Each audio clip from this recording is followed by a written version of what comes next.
Oke, jadi udah lama aku nyembunyiin project ini dari kalian. Hari ini aku mau kasih tahu ke kalian bahwa akhirnya aku berhasil membangun villa di Bali yang kedua. Dan hari ini kita akan review unitnya seperti apa, bentuk jadinya itu seperti apa, karena show unitnya sudah hampir selesai. Kita akan bikin video itu 2 kali, satu yang sudah mau jadi sama yang sudah jadinya. Nah, hari ini kita akan review sudah sampai mana progres pembangunannya, dan aku excited banget karena akhirnya villa di Bali 2 ini bisa mengakomodir untuk orang-orang yang mau tinggal bersama family-nya. Karena sebelumnya di villa di Bali pertama kita fokusnya itu adalah di honeymoon villa. Kita kuat di desain, kita kuat di honeymoon-nya, decoration-nya, dan fasilitas-fasilitas yang menunjang untuk suasananya itu kayak di Bali orang-orang yang honeymoon. Nah, yang di sini karena konsepnya itu bisa bermain sama keluarga, kita sediakan 2 kamar. Mereka mau sama temen pun itu juga bisa. Let's go. Lokasinya tuh bener-bener dekat banget sama villa di Bali 1. Kita hanya beda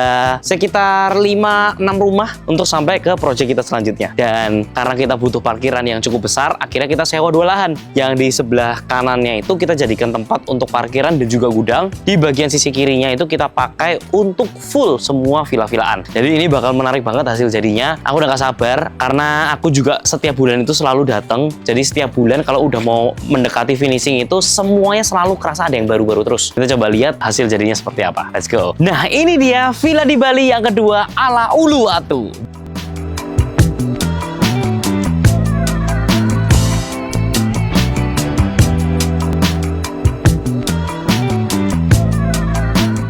Jadi ini project yang super artsy karena butuh sampai 3 orang pengrajin datang ke sini ngeliatin unitnya, dan kita cari mana yang terbaik untuk membuat suasana villanya itu seperti lagi ada di gua. Nah, kita akan jelasin dulu layoutnya. Mulai dari layout di bagian sini, ini kita jadiin untuk tempat parkiran. Di bagian belakang itu karena kita kekurangan storage, kita belajar dari villa yang pertama itu kita sangat minim dengan storage-nya. Akhirnya kita harus bikin itu di lantai 2 lobbynya. Tapi akses untuk naik turunnya tuh sangat susah. Untungnya kita punya kantor tuh nggak terlalu jauh dari sini, jadi untuk operasional barang-barang tuh masih banyak yang ada di sana. Nah, kali ini kita nggak mau lagi nih melakukan hal yang salah, jadi kita bikin dulu di bagian sini itu untuk parkiran, di bagian sana itu nanti untuk gudang. Di gudang ini itu bakal diisi apa aja, jadi nanti kita punya penjaga itu akan taruh di sini satu, semua barang-barang mulai dari linen, amenities, segala macam itu kita bakal pull semua di sini, termasuk yang project VDB 1 itu peralatannya itu kita akan efisiensikan juga, taruh barangnya di sini. Sekaligus apa? Sekaligus sebelumnya kita itu selalu ngambil makanan itu kan dari luar. Jadi kita mempekerjakan orang-orang yang ada dari luar sini, sekitar sini, untuk mereka itu masak setiap pagi untuk jadi breakfastnya. Kita cari mana yang jago masak gitu. Nah, tapi setelah berjalannya waktu, kita ngerasa setiap kali mereka itu serving, kadang-kadang terkendala orangnya itu sakit, kadang-kadang terkendala orang-orangnya itu terlambat, yang di luar kontrolnya kita. Tapi kalau misalkan kita sudah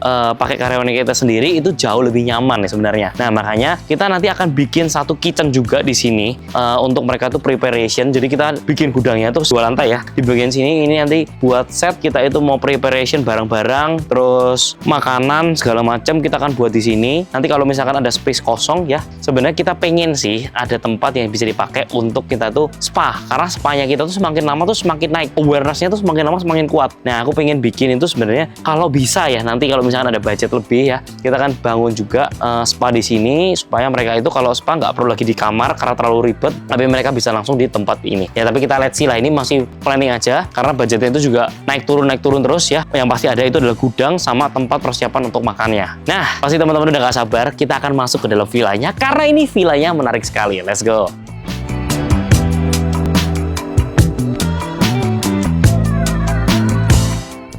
Mau dibikin ala-ala kayak gua gitu. Jadi akan kita bentuk dinding-dindingnya itu semua full kayak batu. Nah, ternyata kan kemarin udah jadi tuh, tapi aku gak sempet lihat nih. Ternyata progres pembuatannya itu seperti apa. Ini kita baru bisa ngeliat. Nah, aku juga barusan pertama lihat dan barusan tahu caranya seperti apa. Ternyata dia pakai besi-besi kayak gini nih. Habisnya nanti ditimpuk-timpuk sama semen-semennya, kelihatan kayak batunya. Kita nggak mau batunya itu dari plastik pastikan karena kelihatannya kayak murahan. Di Jogja tuh banyak tuh barang-barang atau tempat pariwisata yang metodenya tuh menggunakan plastik. Jadi kelihatannya tuh kayak murah sekali. Nah, nanti Bapak Ibu lihat kayak tempat kita itu kelihatan jauh lebih mewah. Kenapa? Karena mahal sekali bikinnya. Penerimaan tamu di sini, kemudian mereka langsung masuk ke dalam lorong villanya. Nah, di sini semua udah ada ya, tanaman-tanamannya kiri kanannya udah mulai rindang. Nanti kalau misalnya sudah mulai banyak, udah mulai tumbuh, dia tuh akan muter seperti ini. Jadi kelihatannya tuh rindang sekali, nggak perlu pakai kanopi, semuanya kelihatan hijau. Nah, ini menarik sekali nih. Kita akan coba lihat unit-unit yang sudah bisa kita lihat. Teman-teman bisa lihat ya. Jadi kita bangun, Uluwatu kan terkenalnya sama cliff. Nah, kita pengen bikin satu konsep di mana mereka itu ngerasain kalau tinggal di villa di Bali itu punya uniqueness masing-masing. Memang sih ini secara idealis itu nggak bagus ya. Yang pertama, progresnya itu sangat lambat. Yang kedua, pencarian materialnya pun bikin pusing dan bikin repot secara tim. Yang ketiga juga karena setiap hari itu ada yang baru, ada ngecocokin satu sama lain. Jadi kita antar kontraktor itu sering miss, yang mengakibatkan progres pembangunan pun juga jadi terlambat karena kita butuh konfirmasi setiap kali ada perubahan-perubahan sedikit demi sedikit. Nah, contohnya misalkan ini, untuk membuat batu-batu ini kita sampai hire 3 orang pekerja dari vendor-vendor dari luar. Kita coba bandingin mana yang lebih bagus dan sesuai dengan tesnya kita. Akhirnya kok muncul satu orang yang namanya Mas Juwanto yang akhirnya kita pakai semuanya untuk membuat batu-batunya ini sendiri. Jadi cara buatnya itu yang seperti tadi teman-teman udah lihat, pakai rangkaian besi-besi gitu, terus kemudian dia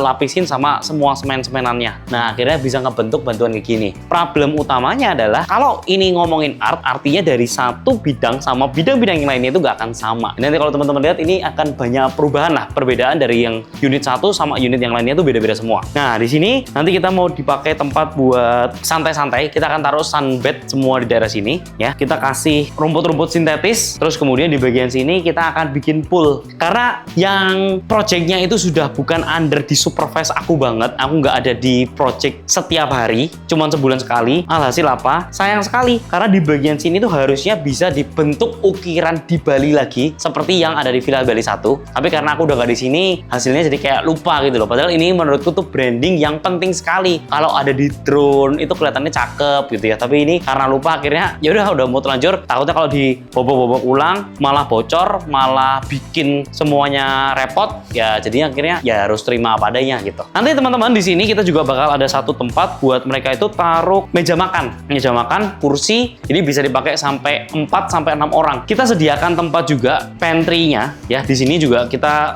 pakai granite tiles yang menurutku tuh cukup mahal juga ya. Di sini mereka itu bisa masak-masak. Kita sudah sediain air fryer, oven, kompor ya. Mereka bisa masak-masak sampai barbekyuan pun juga nanti kita sediain tempatnya di sini. Ini adalah untuk bagian kamarnya. Di sini kamarnya itu bisa punya view yang langsung menghadap ke kolamnya. Ini yang aku suka karena cukup berbeda dengan villa di Bali 1. Kalau villa di Bali 1 tuh rasanya tuh kayak villa banget ya.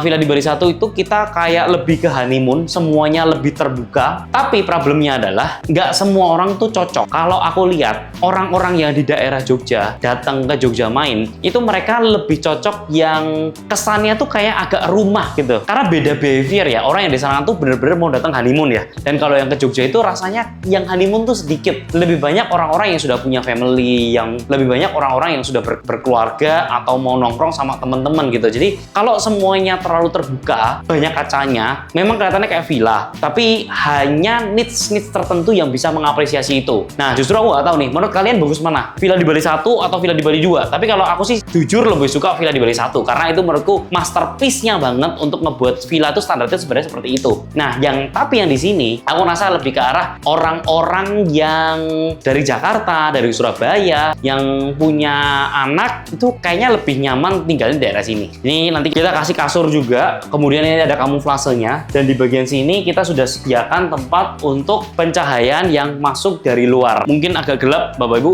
karena ini cukup beda dengan villa di Bali 1 ya. Ini karena bangunannya 2 lantai, jadi kita space-nya tuh harus menyesuaikan yang di lantai 2. Cukup berbeda, tinggal di rumah yang ada poolnya, yang ada kayak BSD gitu. Jadi kayak villa-villa semi rumah gitu loh. Kita lanjut ke lantai 2. Nah, untuk lantai 2-nya sendiri pun sebenarnya kita nggak terbuka seperti ini. Nanti ini masih ada satu railing lagi supaya menjaga keamanan. Apalagi ada anak-anak, takutnya nanti mereka asal lompat malah jatuh ya. Terus di sini kita juga sediakan juga solar tub. Jadi untuk pembersihan itu jauh lebih gampang karena pekerjanya dari atas ini bisa langsung ngebersihin. Kita coba masuk ya ke unit dalam kamarnya.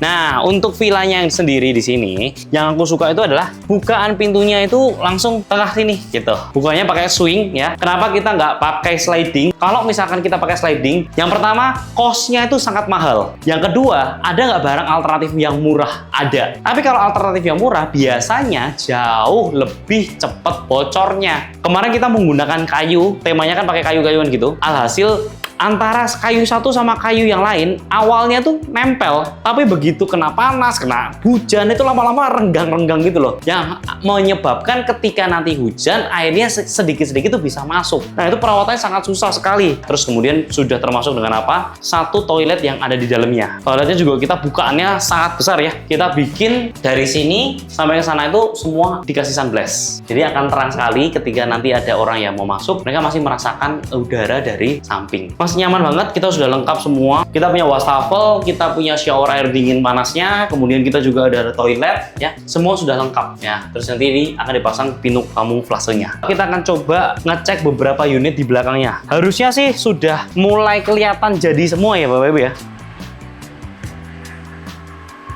Ini ada satu unit yang lagi pemasangan batunya. Jadi kita ada beberapa batu itu yang masih berantakan, kayak Bapak Ibu lihat yang di bagian ujung itu batunya masih jelek sekali. Itu masih menggunakan orang pemahat yang A atau yang B. Jadi kita akhirnya pakai yang C. Nah, yang A sama B bikinnya itu nggak bagus gitu loh.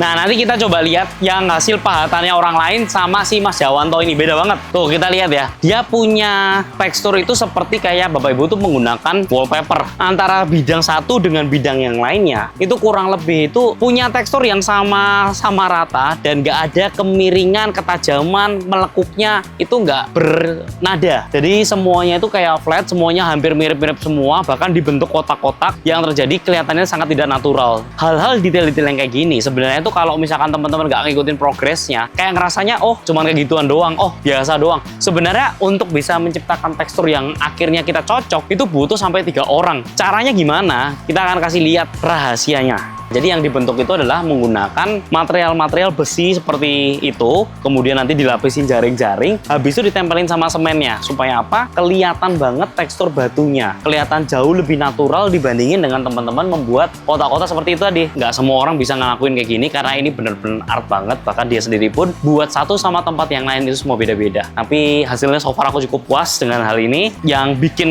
kesel itu karena agak lambat untuk mengerjakannya. Karena cuma bisa dikerjakan sama dia aja. Ini project yang tidak cocok kalau misalkan kalian itu bikin secara masif, mau bikin 50 bidang, 100 bidang itu nggak bisa karena progresnya itu sangat-sangat lambat. Tapi nggak apa-apa, kita sudah cukup puas karena kita projectnya juga kecil juga, kita masih bisa pantau. Kalau ada perubahan juga kita rubah-rubah.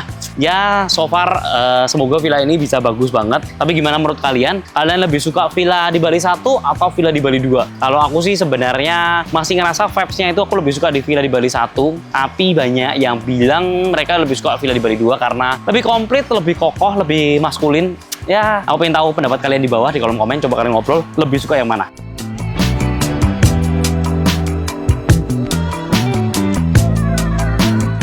Jadi kurang lebih akan jadi di bulan Agustus. Hopefully di tanggal 5 Agustus itu sudah selesai semua, kita udah bisa operasional. Setelah itu kita 1 bulan kita melakukan testing, kita akan ngadain promo-promo, kita sekaligus mempelajari behavior dari customer-customer kita, termasuk dari kita punya karyawan, kita semua bikin standarisasi yang bagus. Jadi teman-teman yang mau booking ya bisa langsung nanti masuk ke dalam Instagramnya Villa di Bali.